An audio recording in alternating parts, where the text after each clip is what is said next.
Nih, Umi mau gantian nggak? Umi yang ngevlog, Enggak, Abi yang ngangkat, Umi nggak bawa barang aja, Umi. Abi yang bawa barang, mau nggak? Enggak, Kenapa nggak mau, Om? Umi nggak bisa ngevlog, Kan lebih enak, Om. nggak bisa. Terus hari ini kita mau kemana, Om? Mau ke Florence ya, Ya, Firenze. ngapain, Om? Mau ketemu Leonardo DiCaprio. Da Vinci. Kita mau ke Florence pagi-pagi. Jadi ini jalan kaki menuju ke Termini, Roma. Dan situasinya sangat hazy.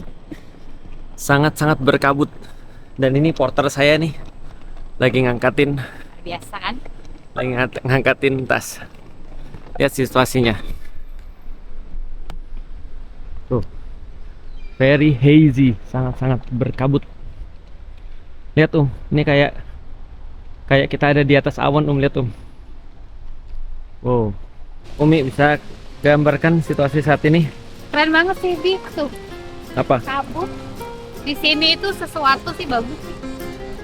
Emang kalau di Indonesia nggak sesuatu? Vibes di Roma itu bangunannya khas banget ya. Begitu. Ditambah ada kabut-kabut tuh jadi kayak wow. Kayak negeri di dongeng nggak sih ini? Oh ya? Itu kayak di dongeng Jepang. Jadi Umi suka apa aja di Roma, Yang pasti sejarahnya sih, karena bagi Umi itu adalah nomor satu. Terus? Yang kedua itu, yang kedua ya belajar sejarah juga sih, Bi. Nggak ada yang lain. Tadi sejarah semua dong. Bener, karena makanannya ternyata makanan kita kan nyari pasta vegetarian ya, Bia. Ternyata Umi tidak cocok, guys, karena Umi lidah pendeso. Dan banyak banget gereja di sini, kayak di nih, ini gereja nih. Kayak di Istanbul banyak masjid ya, Dek ya? Ya, ini termasuk yang tua juga nggak? Ya pasti tua lah, Dek. Yuk, kita kayaknya udah ditunggu sama kereta karena lihat tuh orang-orang sudah pada pergi semua ke kereta tuh. Ini kayaknya satu kereta dan kita deh. Ya. Tuh lihat tuh, orang-orang di sini harus jalan. Jadi Umi sudah siap ya untuk jalan hari ini ya? Siap. Ya bismillah. Di stasiun kereta di Roma. Lagi ketemu ada gelandangan nih. Kayaknya orang Indonesia nih, guys. Coba kita lihat ya. Assalamualaikum. Waalaikumsalam.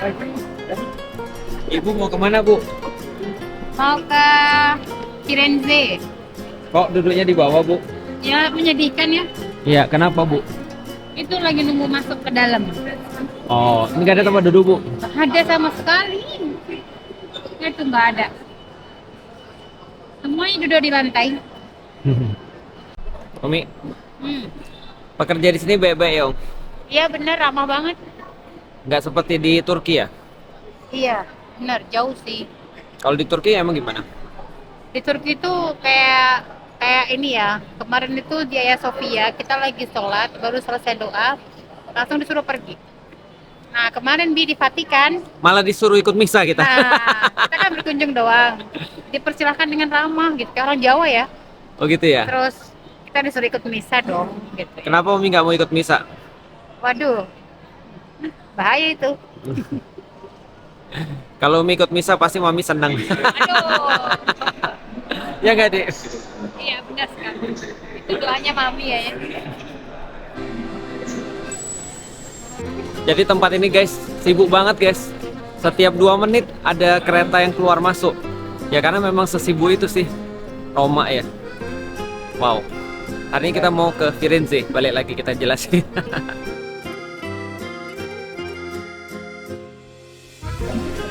Terus ini tasnya.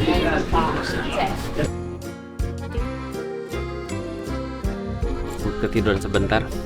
Sekarang udah nyampe. Alhamdulillah. Kayaknya di sini senang deh, Om. Amin, insya Allah. Karena nggak banyak jalan. Sebenarnya jalan banyak boleh, tapi ada maksimalnya. Jangan nangis lagi, Om. Hai, udah nyampe di Firenze. Jadi kita nyampe ya. Kita sekarang mau ke hotel dulu nitipin tas. Lalu kemudian baru kita jalan-jalan. Sama aja kayak di Roma, rame. Tapi di sini kayaknya lebih dingin. Ini juga kota turis. Dan guys, ini adalah ibu kota sebelum Italia.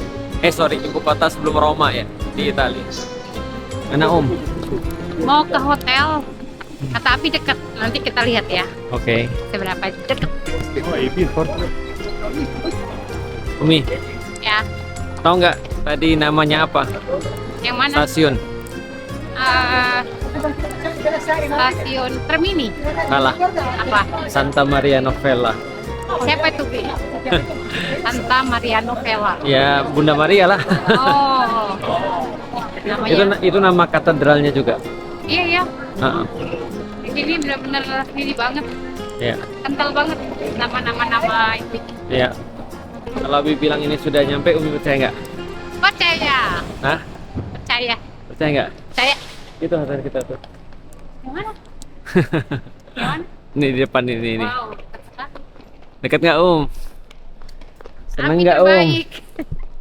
Seneng nggak Om? Seneng banget. Hotelnya dekat kan? Mudah-mudahan venue-nya juga deket deh. Venue dekat-dekat kok. Alhamdulillah. Umi, Hmm. kalau dari segi tempat, Umi lebih suka mana? Hmm, hmm, hmm. Pas datang ya, Mm-mm. Roma sih masih. Roma ya. Mm-mm. Tapi kok lebih suka sini ya? Ini lebih ke sepi nggak sih? Iya makanya. Nggak banyak orang turis ke sini. Banyak banget. Oh, tapi ini kayak sepi. Iya. Kita belum ke tempat turis. Oh. Tapi Abi rasa kayak Roma tuh overcrowded nggak sih? Crowded banget, semalam Makanya. aja jalannya susah. Heeh. Di sini tuh kayak lebih santai. Mm. Mungkin kalau di di Rene kali ya. Ini dulu ibu kotanya Italia loh. Oh, Florence. Iya, sebelum Roma. Sampai tahun berapa? 1800-an sekian sebelum Roma lah. Oh, Ketika Lama. mungkin Italia dipersatukan sama Vittorio Emanuele. baru pindah ke Roma. Heeh. Dan yang paling penting apa Om? Hmm. Ini adalah kota tempat bermula Renaissance. Oh gitu. Mm.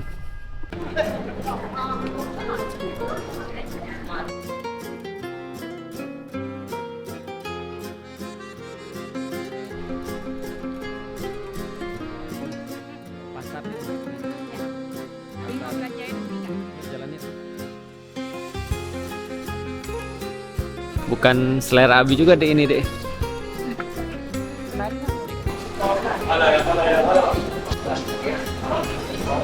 Lihat tuh makanan-makanannya Om. Lebih menarik Om daripada McDonald Om. Ini chicken burger namanya, guys. Tapi bukan chicken. Chickennya terbuat dari sayuran. Iya. Jadi kita coba ya. Wow. Bismillahirrahmanirrahim. Berasa apa Om?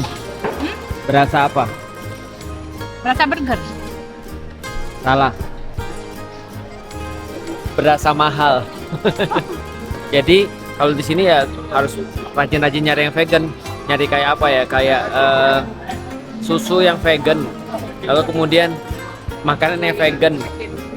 Roti yang vegan. Ya Om ya.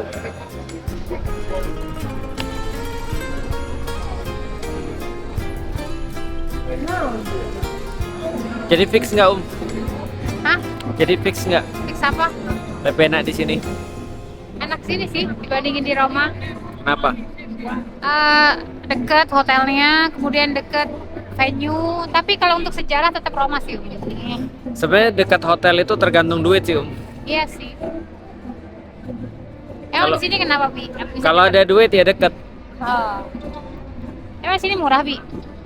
Eh, Hotelnya lebih murah dibandingin Roma. jauh lebih murah Oh, dibandingin Roma ya. iya iya. Kalau untuk dari sejarahnya Mi lebih paham yang Roma. Kalau di sini Mi belum tahu karena Mi belum cerita. Ini kota awal Renaissance Om. Ya Abi belum cerita, baru itu aja bikin. Nanti Abi ceritain ya. Iya. Salah fokus ini loh.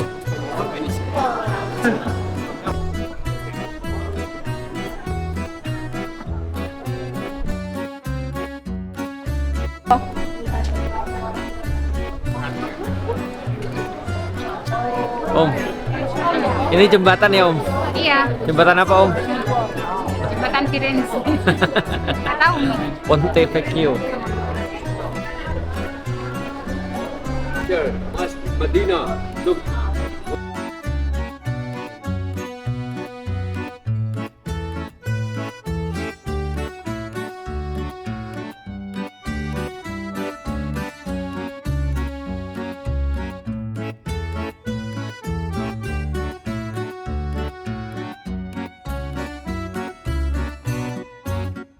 Umi, Nah, ini Abi jelasin ya. Di Ya. belakang tadi Umi masih ingat gak patungnya namanya apa?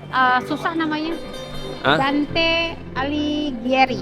Dante Alighieri. Ya. Nah, kalau teman-teman lihat Dante Alighieri itu siapa? Teman-teman akan dapat bahwasanya dia adalah tokoh Renaissance penting Oh. di Italia. Dan kita udah bilang kan ya, Renaissance itu mulai dari Firenze. Dan di Firenze ini banyak sekali lahir tokoh-tokoh penting Renaissance seperti Dante dan juga siapa namanya, Michelangelo. Kalau salah nanti koreksi aja ya. Leonardo Da Vinci. da Vinci, Rafael kan juga lahir di sini kayaknya. Tapi nanti dicek aja ya. Dan mereka ini adalah seniman-seniman yang mengkritik keadaan sosial pada saat itu. Terutama siapa? Dante yang kritik. Hmm. Jadi Dante ini nulis satu buku judulnya Divine Comedy. Jadi ketika orang-orang udah pada ditangkepin, orang-orang di apa ya?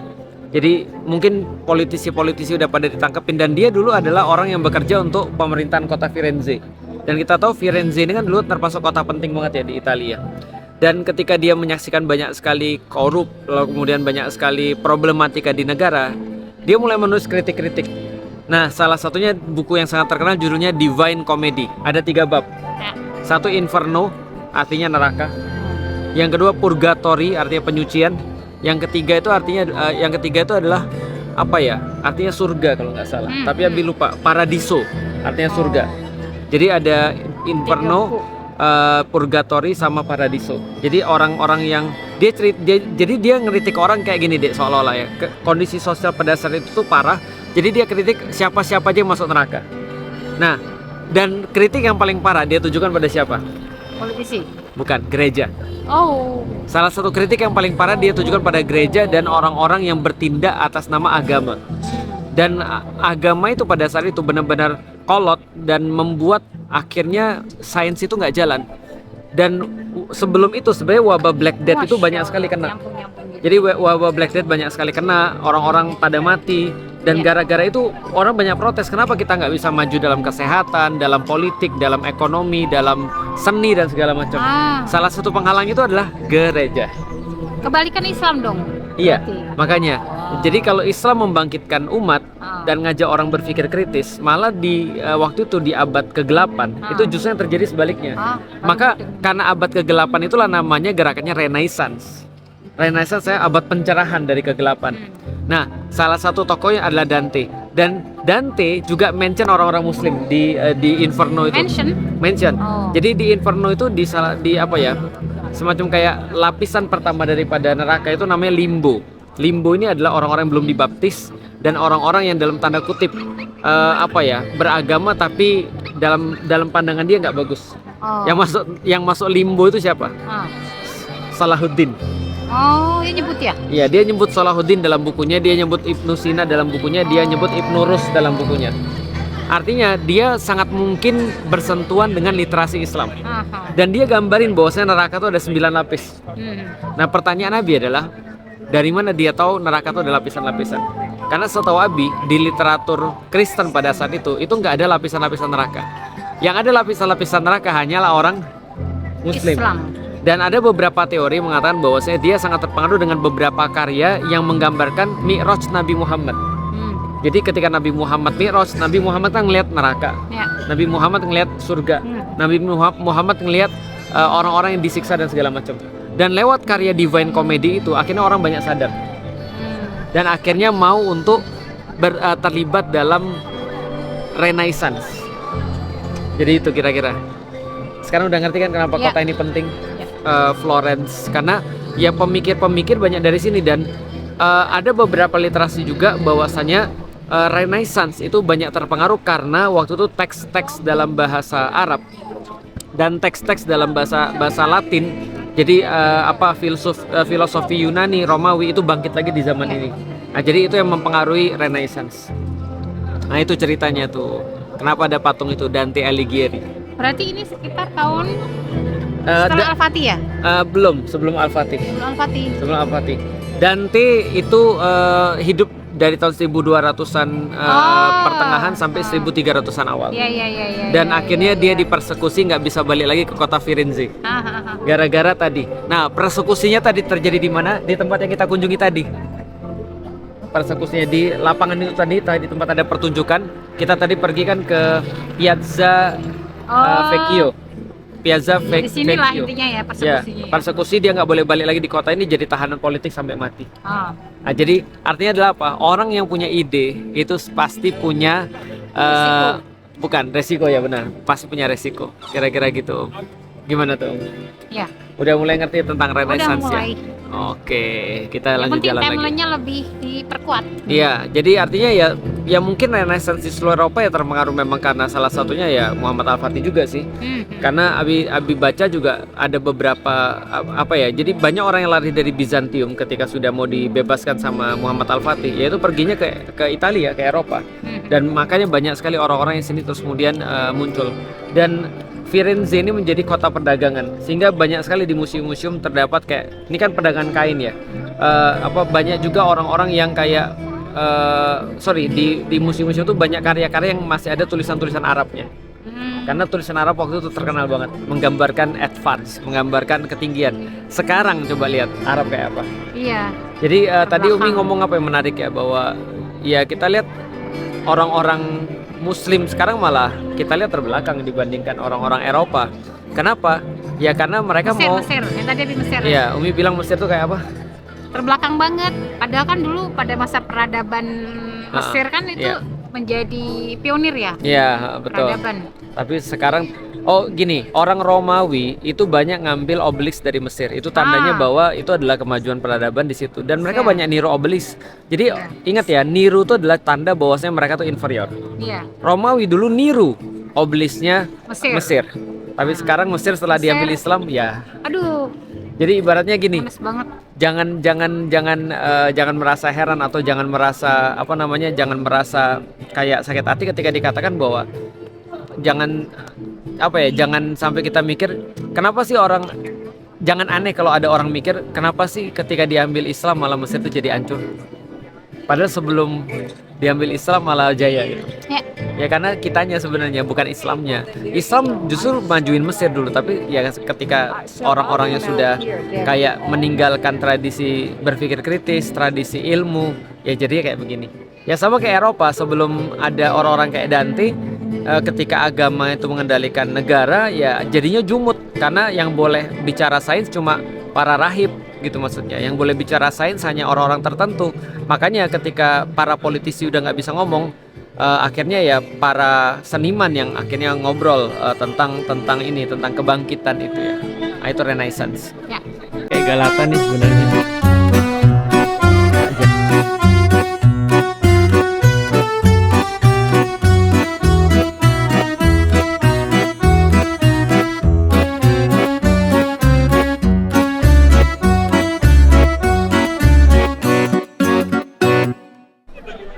Umi, apa ini jadi? Ini kapel. Jadi ini adalah Basilika. Ini Basilika San Lorenzo. Yang itu adalah Basilika San Lorenzo. Yang ini Medici Chapel. Jadi cerita gini.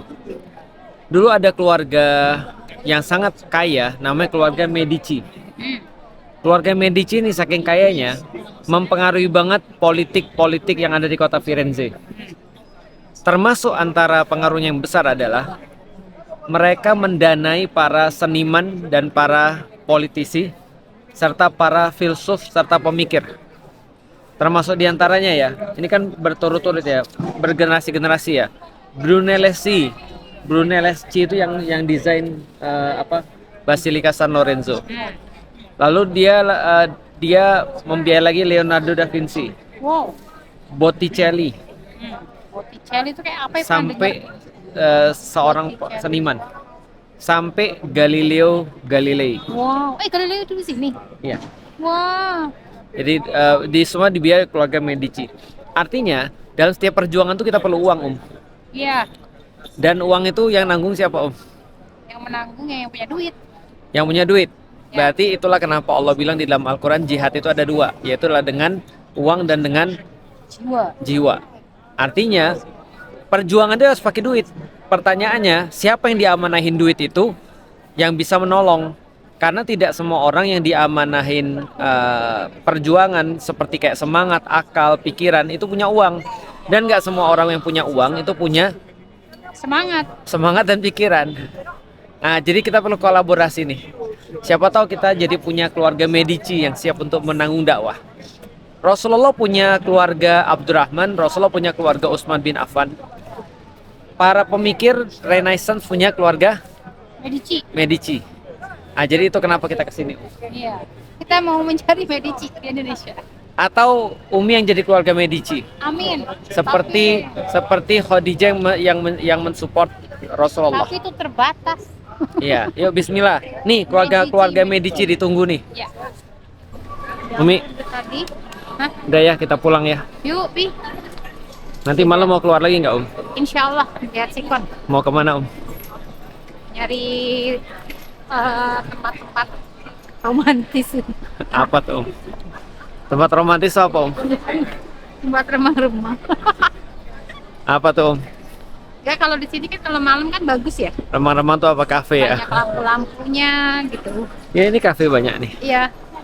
Tapi kalau di kafe kita cuma bisa makan kopi ya. Iya. Cuma rame banget kalau malam ya, ternyata di Eropa tuh lebih rame Ya wes. siang. Udah deket nih Om. Bye. Guys, tahu nggak? Kita hari ini telat. Kok gitu terus ya? Salah, terlalu santai.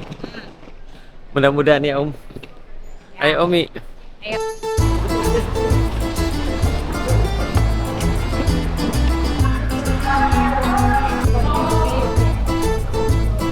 Kita.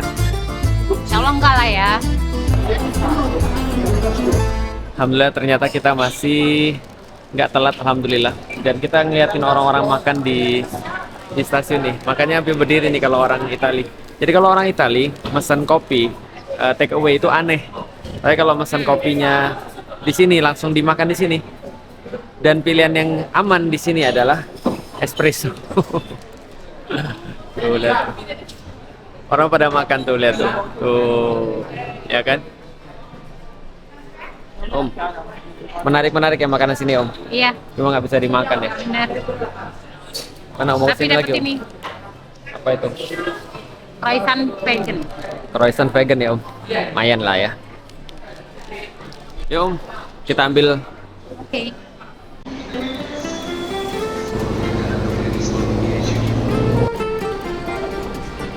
Lagi nungguin keretanya udah datang tuh, lihat tuh. Iya.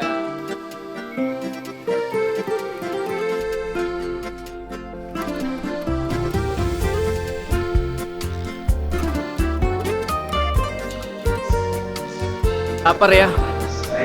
Lapar nggak? Enggak. Karena habis ngemil. Nanti mau pulang aja. Hah? Oh, lapar kan? Kira menolak. Katanya nggak lapar.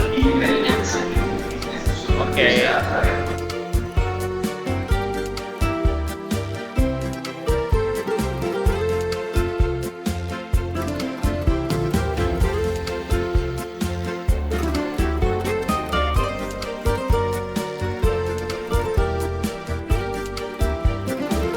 Lagi di gereja Santa Santa Maria Santa Maria Maggiore.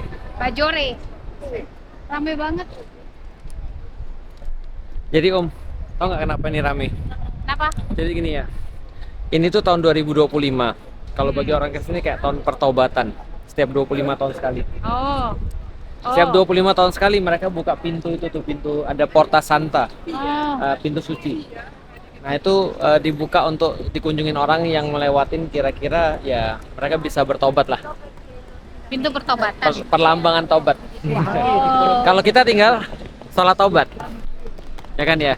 Nah terus ini gereja termasuk gereja kepausan ada 4. Melambangkan 4 daerah yang habis sebutin kemarin. Alexandria, Konstantinopel, Yerusalem, sama satu lagi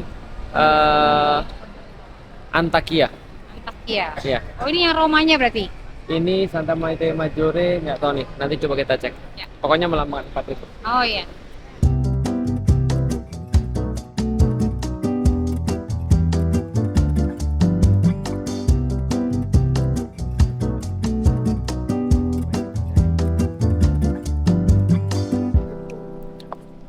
kita pergi yuk. Jadi kalau datang ke tempat ibadah orang, kalau diizinkan boleh. Kalau nggak diizinkan ya nggak boleh.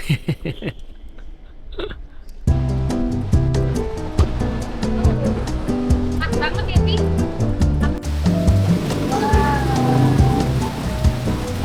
Oke. Sementara pembantunya, ratunya. Lihat ya. Tuan Putri tuh, lihat tuh. Nggak bawa apa-apa. Sarah, kita bawa Padahal ini. di konten sebelumnya Umi bawa koper. Ah, masa sih Om? Orang nggak percaya. Ah, masa sih Om? Orang yang nggak percaya Umi kali Om. Suaminya, Umi adalah ratu. suaminya kerja. Pegang deh. Nah gitu dong Om. Keluar malam dulu tanpa Ummu Alila. Ummu Alila lagi istirahat katanya. Dan kenapa keluar? Karena harus ngambil tas yang di store, di luggage store tadi kemarin pagi ya, sebelum kita ke Firenze. Jadi harus ngambil tas dan ngambilnya cukup jauh. Kenapa? Karena kita kemarin pergi hari Ahad dan toko-toko luggage banyak yang tutup, sehingga ya tempat-tempat yang buka terpaksa harus kita datengin walaupun jauh dan nanjak, sekitar 1,5 kilo. Ya mendingan lah ya, dulu Muhammad Al-Fatih bawa kapal, kita coba bawa koper. Sambil nyariin Ummu Alila kopi, malam-malam katanya mau ngopi. Dan kita nyarinya kopinya pakai soy milk ya, harusnya aman ya. Jadi espresso dikasih soy milk dan dikasih di tumbler kita ya, harusnya aman ya. Yuk, mudah-mudahan kita dapat semuanya.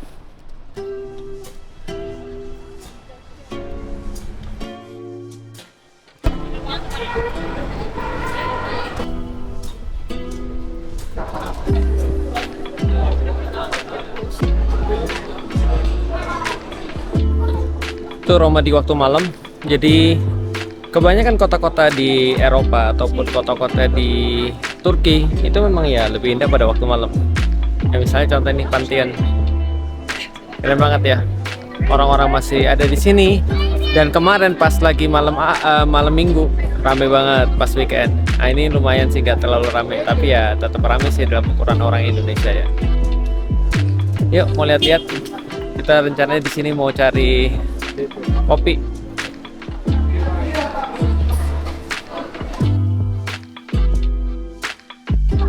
Jadi kita beli kopinya di tempat legend nih. Aku pernah kesini 2011, espresso doang. Sekarang mereka nyediain ada soy milk dan itu halal ya insya Allah, karena nggak ada urusan sama hewan. Namanya ini nih. Yang tahu komen, yang nggak tahu nasib. Dekat mana? Dekat sini nih. Iya. Sangat dekat sekali ya. Kita udah dapat apa yang kita cari, kopi. Sekarang kita ambil tas sama cari snack ya.